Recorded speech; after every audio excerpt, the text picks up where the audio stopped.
Vous aussi vous chantez super bien sous votre douche? Bah vous avez donc toutes vos chances de devenir une vraie star, la plus belle voix de France, The Voice.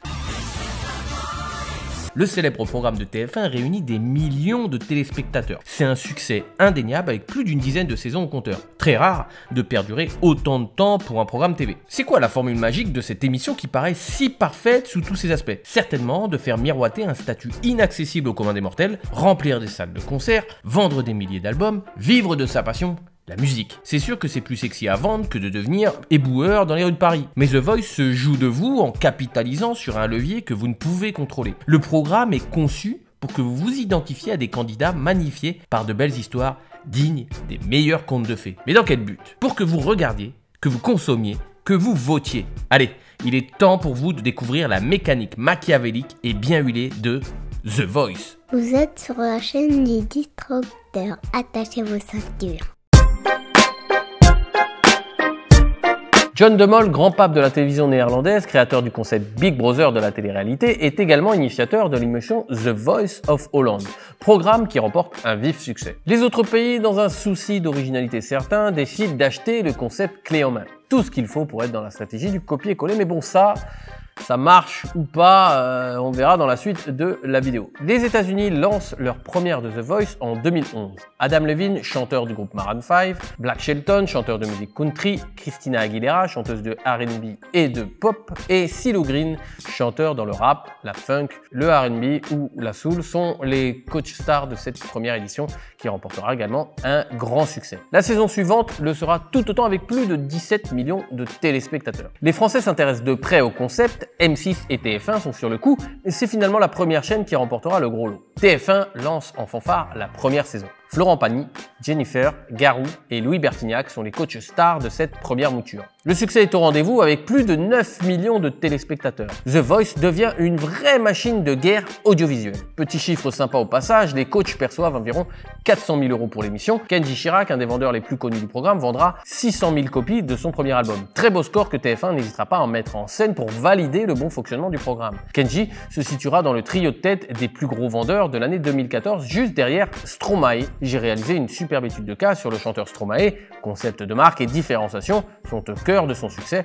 Le lien de l'analyse est en description dans la partie ressources sous cette vidéo. La course à la gloire par la chanson, ou aussi appelée télécrochet, existe depuis la naissance de la télévision. Le plus ancien et toujours d'actualité est le concours Eurovision de la chanson dans les années 1960. C'est le célèbre animateur Guy Lux, le Cyril Hanouna de l'époque, en quelque sorte, qui démocratisa ce type de programme avec l'émission Le Rideau sur Antenne 2, France 2 aujourd'hui. Le genre devient vite un des plus populaires de la télévision, mais tout doucement le style va péricliter pour renaître dans les années 2000 grâce ou à cause, ça dépend du point de vue, de la télé-réalité. Le concept de The Voice est totalement nouveau. C'est une innovation incrémentale qui améliore quelque chose de déjà existant. Les auditions sont à l'aveugle. Le jury ne voit pas le candidat. Lorsque le coach appuie sur le bouton pour signifier qu'il veut recruter le candidat dans son équipe, le fauteuil se retourne et seulement à ce moment-là, il peut prendre connaissance du physique de l'auditionné. Bon concept basé sur le mystère, mais aussi sur un élément qui ne peut que vous faire adhérer à la mécanique du programme. Vous ne pouvez y résister.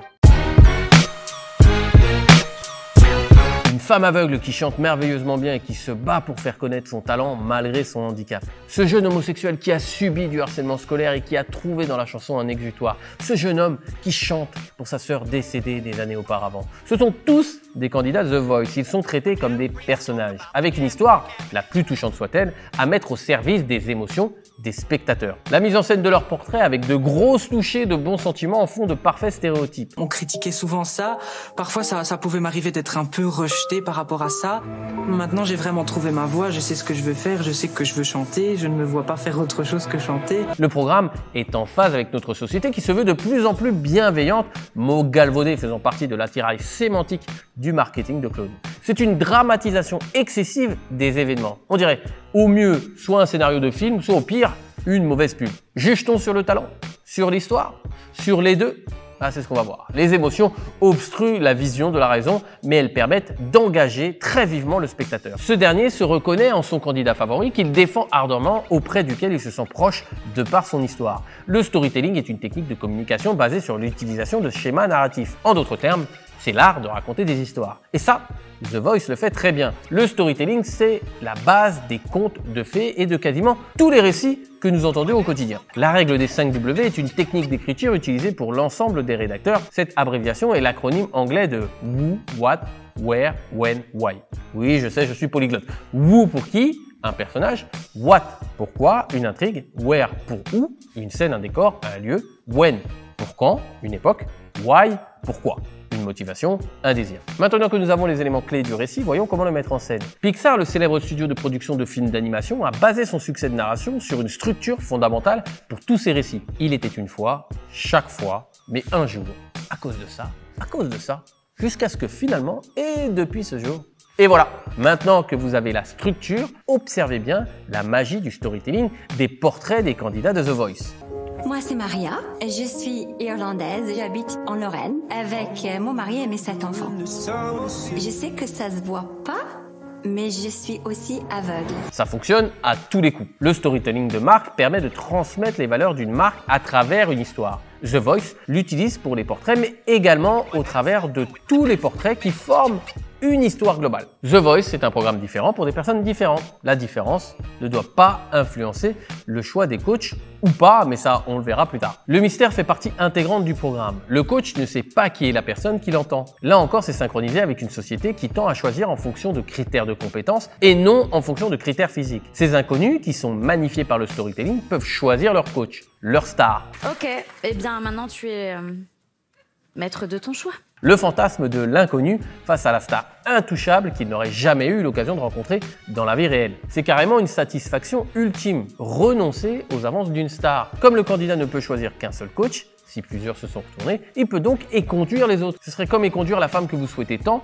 et qui n'a aucune idée de qui vous êtes, ni même de votre existence. Le retournement de situation, au sens métaphorique et scénique du terme, est intéressant. De juge, les coachs passent au statut de candidat quand ils se retournent et doivent alors convaincre le chanteur de rejoindre leur équipe. La symbolique du fauteuil est très représentative du pouvoir qui est transféré. Le candidat n'existe pas. Au point de vue professionnel, j'entends. Tant que les coachs ne se retournent pas, ils restent dans les limbes de l'anonymat. À l'inverse, s'ils se retournent, la lumière des projecteurs passe des coachs aux candidats. C'est un transfert de pouvoir. Le candidat a donc l'impression de pouvoir agir sur son destin et nous, en tant que spectateurs, de pouvoir agir sur le destin du candidat en votant pour lui. The Voice devient une pièce de théâtre à la dramaturgie infernale. Alors même que le discours vante une sincérité de l'émotion, on perd le naturel avec des scènes surjouées où les coachs sont dithyrambiques ou émus à l'excès. Pleurer très souvent pour une chanson, quand même, faut être un peu sérieux les gars, bordel. N'oublions jamais qu'ils sont sous la directive de l'œil de la caméra et donc du spectateur. Hashtag Big Brother. Des coachs qui surjouent alors qu'on joue sur l'authenticité, ça me rappelle les coachs de développement personnel. Et bim, transition. L'arnaque du développement personnel est selon moi une des meilleures études de cas de la chaîne. Je vous recommande chaudement de la regarder ainsi que de la commenter. Ça récompenserait mon travail. La mécanique de la marque The Voice est très bien huilée. Tout est conçu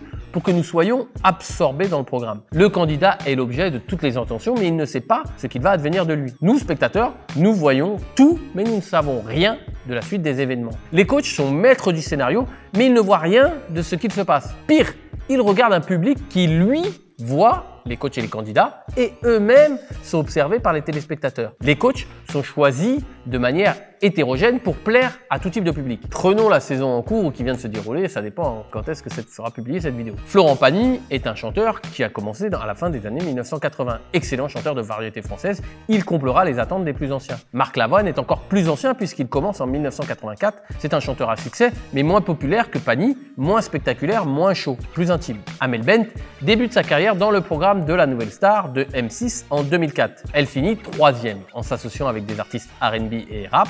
Son premier tube, Ma philosophie, est écrit par la rappeuse à succès Diams. Elle fait perdurer sa carrière. Elle plaira spécialement aux femmes qui aiment le R&B et le rap et s'identifieront à elle. Vianney, le dernier et plus jeune membre du jury, a débuté sa carrière plus récemment en 2014. Avec son côté jeune, premier, pop et actuel, il séduira les plus jeunes. Tout ce casting permet de se démarquer d'une concurrence très féroce. Si vous regardez cette analyse, c'est que vous êtes forcément intéressé par vous différencier ou comment devenir remarquable sur son marché. Remarquable par le fait d'être visible et remarquable en produisant des produits de qualité. Pour aller plus loin sur ce sujet, je vous invite à regarder ce cours en ligne offert et personnalisé. Alors quand je dis personnalisé, c'est que vous devrez répondre à des questions durant cet atelier en ligne et en fonction de vos réponses, la suite du cours sera adaptée. Durant cet atelier, nous allons voir 4 points indispensables pour devenir un leader innovant pour que vos produits et votre entreprise deviennent irrésistible sur votre marché. En première partie, on verra les 4 phases qui ont révolutionné la manière de faire du business. Et la 4e est encore peu connue, c'est une réelle opportunité. Dans la seconde partie, nous verrons le brouillard de compréhension ou comment éviter d'être confondu avec une concurrence à laquelle vous ne souhaitez pas ressembler. En 3e partie, nous verrons pourquoi le système entrepreneurial ne veut surtout pas que vous sortiez des cases que l'on vous a attribuées et comment justement en sortir pour innover. Et enfin, dans la dernière partie, on verra comment disrupter votre marché. Ce cours est à haute valeur ajoutée et est réservé à tous les entrepreneurs ou porteurs de projets qui veulent créer leur mouvement en ayant une image de marque différente. Pour regarder ce cours en ligne, offert et personnalisé, vous avez juste à cliquer sur le premier lien en dessous de cette vidéo en description, vous entrez votre email, vous répondez à un court sondage, donc c'est à vous de jouer si vous souhaitez vous différencier et être reconnaissable auprès des clients qui n'attendent qu'une chose, c'est de vous payer à la hauteur de votre valeur. Quand vous avez un savoir-faire, le savoir-être doit être à la hauteur. En février 2021, il existait 207 chaînes de télévision en France. Bon, j'ai cherché le nombre de programmes diffusés, mais j'ai pas trouvé l'information sur Internet. Ce qui est certain, c'est que ça fait énormément de temps d'antennes et de programmes. Et ce marché est segmenté en divers styles d'émissions, dont les fameux programmes de télécrochet. Graines de Stars, Star Academy, Pop Star, Nouvelle Star, toutes ces émissions promettent aux candidats de devenir de futures stars de la chanson. Bon, c'est facile, dès qu'il y a le mot star dans le titre, il y a de fortes chances pour que ce soit un télécrochet. Ces dernières années, 2 styles se sont imposés. Très télé-réalité, avec des formats qui filment H24 des candidats comme Star Academy par exemple, ou plus axés sur le concours de chant en lui-même comme Nouvelle Star ou The Voice. A noter que tous ces formats sont des déclinaisons de programmes étrangers. Pour émerger du lot, The Voice se devait d'innover. Faire comme la norme avec une attitude passive aurait amené à du conformisme. Tout ce bruit ambiant, tous ces programmes, tous ces produits fabriquent un brouillard de compréhension où le client, ici c'est le spectateur qui représente le client, a du mal à identifier qui est qui et qui fait quoi. Nous voulons voir des choses nouvelles, différentes, tout comme les consommateurs à vrai dire. Demandez-vous ce que vous produisez de nouveau par le produit ou votre communication afin de savoir comment sortir de ce brouillard de compréhension. Nouvelle Star, leader sur le marché, possédait un principe similaire à quelques différences près. Le jury de la Nouvelle Star est bien plus tranchant. Il n'hésite pas à vanner les candidats s'ils font une mauvaise prestation. Moi je suis venu, c'est parce que j'en ai marre d'entendre toujours les mêmes chansons. T'as raison, ouais, c'est vachement. Alors ça, je suis d'accord avec toi. Le problème, c'est ce que tu proposes. Ça fait évoluer la chanson. Ce que tu proposes est archi nul, excuse-moi de te le dire. Deuxièmement, je vais te dire autre chose, écoute-moi bien. Deuxièmement, et là je te tutoie pour juste qu'on soit à égalité. Deuxièmement, parce que tu fous de notre gueule. Deuxièmement, quand on fait ce métier de la chanson, justement, si tu trouves que c'est nul, il faut proposer, mon pote. Il faut pas venir avec une connerie. D'accord? Moi, j'ai joué avec Odeur. Tu te souviens, Odeur? T'es pas né, t'as encore les couilles de ton père. Odeur, je veux dire, c'était vraiment ça. On se foutait de la gueule du monde, mais les mecs, ils jouaient grave et ils envoyaient grave. Donc toi, t'en vois rien du tout. À mon avis, tu sais pas jouer d'instrument. C'est de la provoque facile. Ça n'a aucun intérêt. Et tu vas pas faire évoluer le débat. Un des moments les plus cultes du programme est la compilation de toutes les casseroles des candidats. Le ton se veut drôle et légèrement corrosif. The Voice, c'est tout l'inverse. Les auditions sont très sérieuses et à aucun moment les coachs ne se moquent des candidats. Bien au contraire, tout est teinté de gentillesse à la limite du ridicule. Était bon, la voix était bonne. Il est dessus, hein, cette chanson elle est dure à faire, elle est dure à chanter. Ouais, elle est très dure. Mais t'as du talent, n'en doute pas et tu nous as régalé, donc merci. Ok, super. Les coachs ne se retournent pas mais garantissent au candidat qu'il est incroyable, qu'il est certain de faire une grande carrière. Il ne s'agit pas de le froisser. Normal, le programme ratisse large. Il doit s'adresser à toute la famille. Tu chantes vraiment très bien, tu feras une grande carrière mais je ne te choisis pas. Ben, logique quand tu nous tiens. Grâce à sa mécanique nouvelle de choix de candidat, audition à l'aveugle et siège retourné avec sa touche de gentillesse exacerbée et un storytelling excellent, The Voice se distingue de tous les autres programmes concurrents de ce type. L'émission devient remarquable et s'extirpe du brouillard de compréhension. Attention, j'ai une question pour vous. Et vous, que faites-vous pour sortir du brouillard de compréhension qui est présent sur votre marché? Écrivez-le moi en commentaire.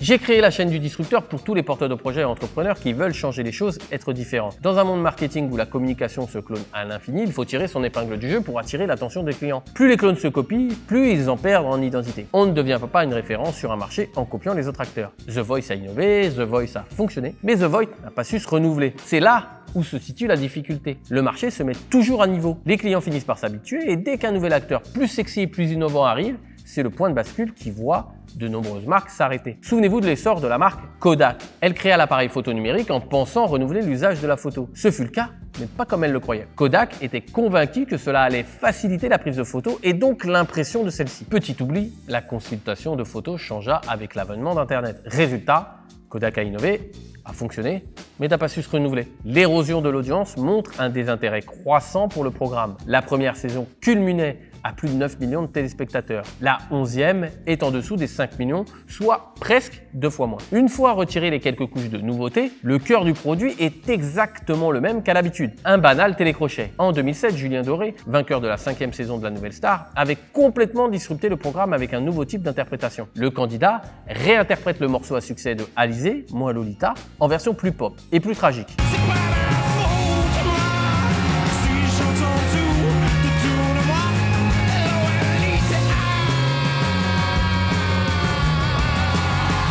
C'est un carton et forcément, comme il a innové, tout le monde s'en souvient. Ce qui lui permettra de survoler le concours pour finalement le remporter. Malheureusement, toute innovation qui marque un radical changement, c'est la définition même de la disruption, voit l'arrivée de nombreux clones qui se mettent à la dupliquer à outrance tout en occultant l'essence même de cette innovation. C'est la définition du marketing de clone. Le titre en forme de reprise de Julien Doré a fonctionné parce qu'il était le premier et surtout parce qu'il fut le meilleur premier. Par la suite, c'est devenu du déjà vu, du standard, la norme. Les candidats voulant tous réinterpréter des succès, mais sans le talent de Julien Doré. C'est le principe du nivellement du marché qui s'applique à tous les marchés. Le nectar est un liquide sucré sécrété par les fleurs. C'est aussi un mot qui qualifie le délice et le rare. Si tout le monde produit du nectar, c'est que ça n'en est plus, puisque celui-ci est par essence rare. Plus les saisons passent, plus l'exercice devient périlleux pour les candidats. Ils doivent être originaux, montrer qui ils sont, tout en interprétant les titres d'autres sans devenir des ersatz des versions passées. Peut-être serait-il intéressant de développer une nouvelle version de télécrochet où les candidats pourraient interpréter leurs propres œuvres. Dans ce cas, le téléspectateur jugerait non seulement sur l'interprétation, mais aussi sur l'œuvre musicale globale. Au fond, The Voice reste un concours de chant lambda. Le programme a beau appeler les candidats les talents et non les chanteurs, ça ne transforme pas la réalité. Les mots sont importants, aussi bien dans la définition d'une offre que dans la communication d'une marque. Il est évident que parmi tous ces chanteurs, il n'y a pas que des talents. Cette transformation du langage participe au côté gentillet du programme, alors que cela reste un concours où certains sont choisis et d'autres non,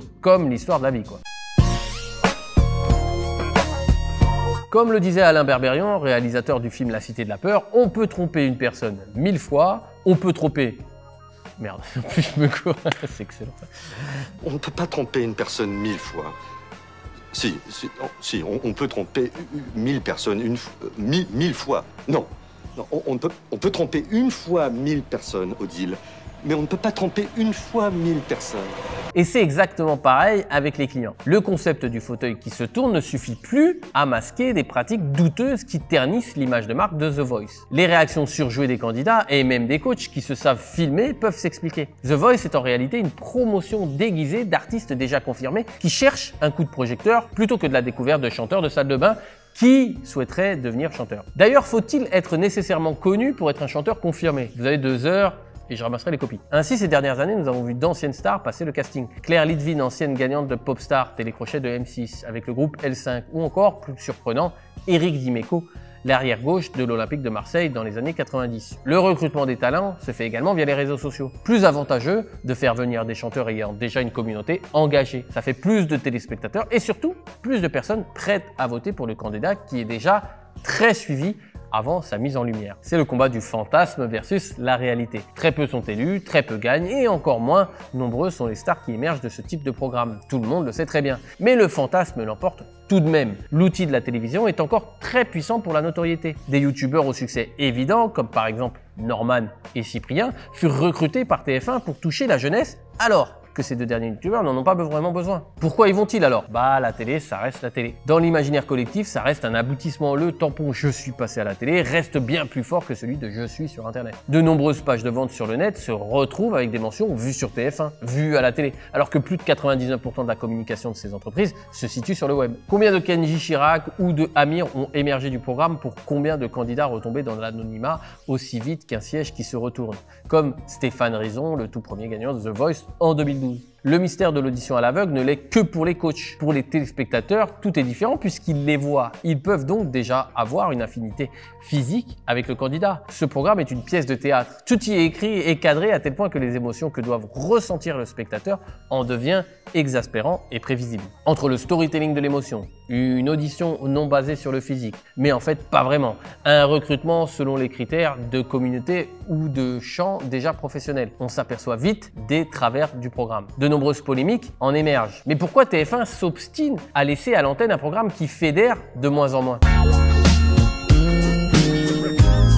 Ah, l'oseille. toujours l'oseille. Parce que c'est la monnaie qui dirige le monde, c'est la monnaie qui dirige la terre et qu'on le veuille ou non, c'est comme ça, on ne peut rien y faire. Les vrais gagnants du programme ne sont certainement pas les talents, les candidats ou les chanteurs, bref, comme vous voulez. Non, certainement pas. Ce n'est pas avec leurs maigres 20 000 exemplaires vendus que Stéphane Rizon et Johan Fréget, les deux premiers gagnants du programme, pourront vivre tranquillement et avoir une carrière de star. C'est bien la chaîne qui en tire tous les bénéfices. En 2015, le prix moyen brut d'une publicité de 30 secondes pendant la durée du show était de 95 000 €, avec des espaces publicitaires vendus selon l'audience générée et surtout avec les textos qui génèrent jusqu'à 400 000 € quand même par soirée selon un article du Parisien. Je vous mettrai le lien en description. Une saison entière de The Voice peut totaliser entre 10 et 20 millions de votes, soit une manne financière entre 4 et 6 millions d'euros. On comprend mieux la mécanique d'engagement mise en place grâce au storytelling des portraits ainsi que le recrutement de chanteurs ayant déjà une communauté. Le but est donc ici d'engager au maximum le client afin de faire participer ce qui l'engagera encore plus. La boucle est bouclée. Plus vous êtes engagé envers un produit, plus vous avez envie de participer à son élaboration. The Voice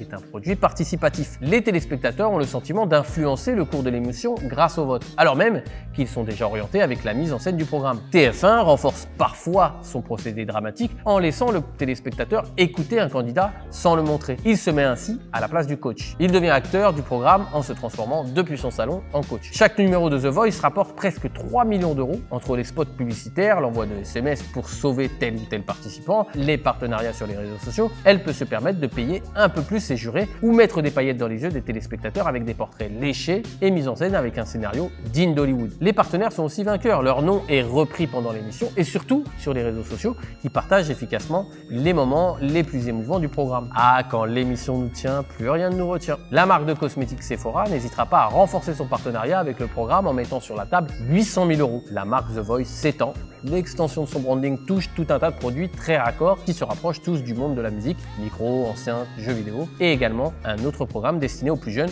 The Voice Kids, déclinaison du concept arrivé en 2014. Les produits dérivés sont le symbole d'une marque qui souhaite s'étendre. Le tout est de rester cohérent. George Lucas, détenteur de la licence Star Wars pendant des années, a fait très attention à contrôler tous les produits qui émanaient de sa franchise. Il souhaitait garder une cohérence dans la vente de ses produits. L'image de marque de Star Wars s'est donc étendue jusqu'aux limites du possible tout en respectant l'histoire que Lucas avait définie. Les fans s'y reconnaissent, on continue à acheter en masse les produits de la licence. Des années plus tard, Lucas a pu vendre ainsi sa société de production à Disney pour plus de 4 milliards de dollars. D'où l'importance de rester cohérent, même si par la suite Disney ne l'a pas vraiment respecté, mais ça on pourra en parler dans une autre analyse. Sur la chaîne YouTube, je travaille avec deux partenaires. Ces partenaires m'aident à réaliser mes vidéos. Mais ce n'est pas n'importe quel partenaire. Ce sont des entreprises dans lesquelles j'ai investi. Bah oui, quand je vous parle sans arrêt de cohérence, alors moi-même, je me dois d'être cohérent dans les partenaires que j'ai choisis pour la chaîne YouTube. Le premier partenaire est le groupe Summit. C'est un groupe qui est spécialisé dans les investissements sur les crypto-monnaies.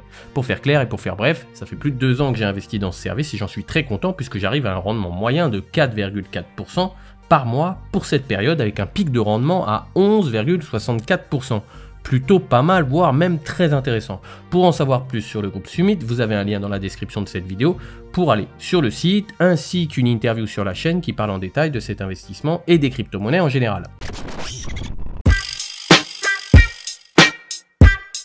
The Voice est un excellent produit qui utilise à merveille le storytelling pour attirer l'engagement de ses clients. L'histoire racontée dans les portraits des candidats, mais également le storytelling du programme en lui-même. Nous ne jugeons que les compétences vocales, ainsi que son côté gentil, en phase avec la société de la bien-pensance, permet de toucher un public très large à une heure de grande écoute. Tout le monde peut regarder The Voice, et plus le programme capte d'audience, plus les espaces publicitaires et les partenariats sont vendus à des prix conséquents. Mais aussi attirer plus de personnes vers les votes par SMS. The Voice est un produit participatif. Nous avons toujours plus de plaisir à concevoir avec une marque, à consulter, plutôt que d'être mis de côté et d'être considéré comme un simple utilisateur. Le concept de l'audition à l'aveugle a permis au programme d'exister sur un marché déjà bien rempli et saturé. En utilisant cette innovation, ils ont pu être clairement identifiés du public et ainsi sortir du brouillard de compréhension qui existe quand il y a pléthore de produits et surenchère d'offres. Mais pour que le programme soit vraiment raccord avec son concept, il ne faudrait pas voir les réactions des coachs ni entendre au préalable l'histoire personnelle des candidats. Seulement, dans ce cas, le chanteur serait jugé uniquement sur sa prestation. Les papillons sont toujours attirés par la lumière, mais l'espérance de vie d'un papillon n'est que de quelques jours. Les projecteurs attirent